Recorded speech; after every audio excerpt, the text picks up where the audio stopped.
I'm here today because I want to do a review on the Aretha Franklin movie that I just watched, you guys.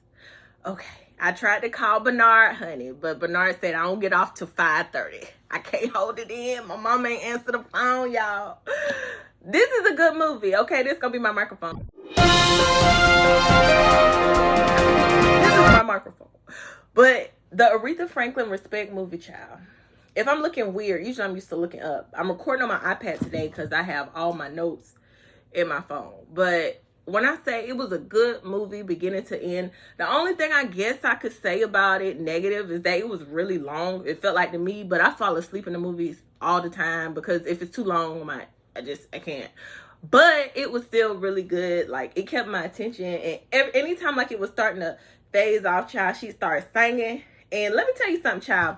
At first, I was kind of leery about Jennifer Hudson playing Queen Aretha Franklin's Miss Lady Soul. Okay, I was a little leery about that because we know she played Effie White in Dreamgirls. And I was like, I don't know, baby. Effie, we all have pain. Yes, I was like, you did good there, but I don't want you to do the Queen of Soul. And, you know, Jennifer Hudson got them same notes she hit, them same yells, them hollers she hit. I'm not saying they bad to little J Hudson fans, child.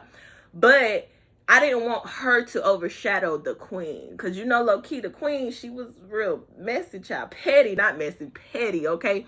And I didn't want her to tarnish the legacy. However, she did a really good job, honey. It was one song, child. She started singing Precious Lord, Take My Hand. Now, if you grew up with your great-grandmama, your mama, your grandmama, your mama, if she was raised by her grandma, you know Mahalia Jackson, all right? Because her picture sitting on the wall, okay? You know, she sang that song, Precious Lord, Take My Hand. But when I say Aretha Franklin, probably the only other person I listen to that sang that song and gives what need to be gave. And when I say Jennifer Hudson sung that song, I said, child, let me find my shoe to throw. Sis did that. I said, okay, Jennifer Hudson. Okay, let's see another one. Another one she sung when she was with the Muscle Shoals band in Alabama. I love that whole scene. Like, that shows how we come together, baby. We just make good music. It don't matter what race you are, no color, where you from, child, because they drove down there to Alabama. Them people was picking cotton, okay? And it was like, where am I? But, baby, when I say they went and made one of my favorites from Aretha, okay? I say, ooh, child, that's what she did. I ain't never loved a man the way that I love you. I ain't gonna sing because I wish I could, but I can't. And I don't want to hurt y'all ears and make y'all click away from this. Meanwhile, make sure you like, comment, and subscribe. However, it was really good. Let's see another part I like. All the songs, child, I like. She sung that Since You Been Gone, baby, but you have to. I was trying to control myself, and when she sung Ain't No Way, and that sister hers, I know they say Sissy Tyson, that's Whitney mama. She sung that, I ain't about to sing that note, but you know that note. When she hit that, I was like, I done died. Saw Aretha, went to heaven and came back, okay? That was a great scene. Like, they did a great job bringing it all together. I don't know if you guys remember a few months back, they came out with another Aretha. This was like a series, which was really good because I'm not the type of person who compares like, oh, which one do you like better? If they were good, they were both good. They were awesome. My only question was the baby. Who the baby pappy? Because I don't know, that show, the show that came out, it alluded to the music director being Aretha's baby's dad is. And I was like, and then some people even say it was her daddy, Reverend C.L. Franklin Chapel, and that ain't none of my business. But either way, the two stories, they don't coincide. I guess because one I know wasn't approved by the family. I don't know about this film. I think it was because I know before the Queen passed, she wanted Jennifer Hudson to play her role.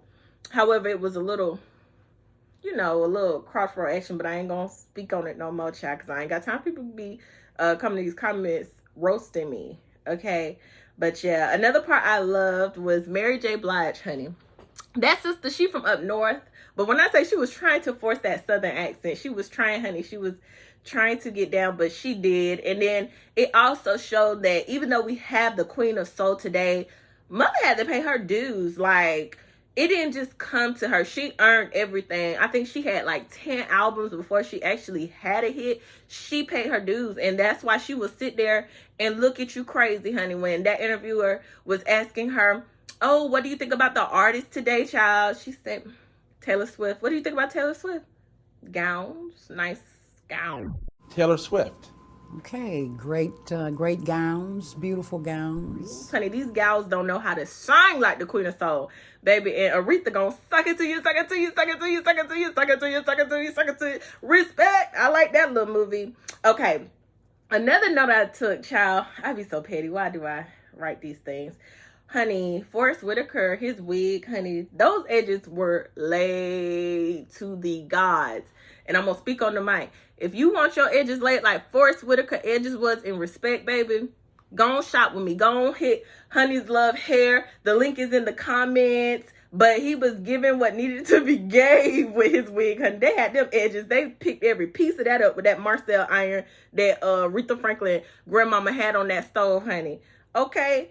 So that part was good. And another part that I loved too was when her and her dad, they were at the bar getting into it. I guess because Aretha was finally finding her voice because she used to be controlled by her daddy. Then she left and went with a man, Marlon Wayans, who killed his part, I should say. Ow, that brother did the thing, okay? Because I was a little nervous. I'm like, he's a comedian. We know him from White Chicks, you know, the Wayans brothers. I didn't know if he could pull this role off, but he did excellent, okay? But either way, when her and her dad, they were at the bar going back and forth, and she was finally finding her voice, like, I was like, come through, Aretha. Like, she had her aha moment. And as a woman, we do that because sometimes we can live in other people's shadow or allow people to control us for so long. And when that woman, she said, let me see what she said.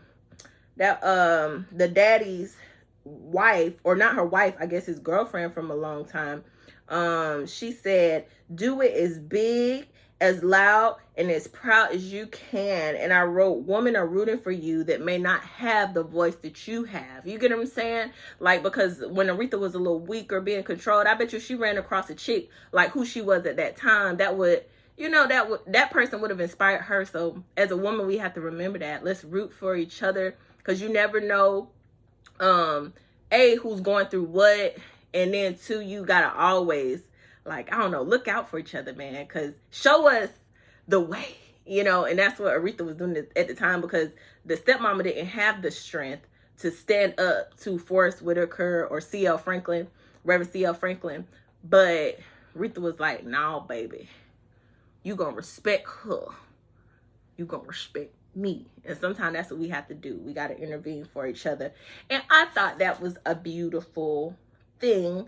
I also enjoyed after that, when she went through the phase of waking up, how she helped to rally for Angela Davis's freedom. And she said, disturb the peace when you can't get no peace, okay? Even though after that, child, she lost all her peace, honey, because Aretha became an alcoholic. She was an alcoholic. She was reading her sisters. Like, when she read everybody in that house, I was like, that's the Aretha I know, okay? But I'm here for it. Like, if you grew up with your grandmama, child, you know them old sisters, honey, they can read you for filth. And that's sure what she did. But she did have her come to Jesus moment with amazing grace when she was begging God to just like deliver her from her demons. Like, and she saw the vision of her mother playing at the piano, like when she was a child, and it foreshadowed the ending, which was even more beautiful, when she sang Amazing Grace.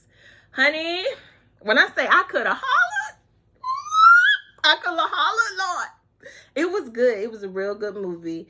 And then after at the end, it went into her accolades of how she was the first woman. I said, the first woman to be inducted into the Rock and Roll Hall of Fame. Like, you know, like, and then so many other awards. I won't draw you long because it's already about to say 10 minutes, child, so I have rambled enough. However, if you haven't seen the Respect movie by Aretha Franklin, Go see it, child. It's not on HBO Max, but it is on Prime. If you have Xfinity, it's on there as well for a little cheaper.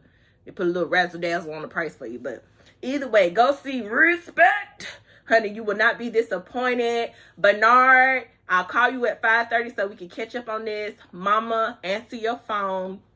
The movie was good, you guys. Go out, see it. You won't be disappointed. Thank you for watching. Make sure you like, comment, and subscribe. And thanks again for watching. Yes, honey.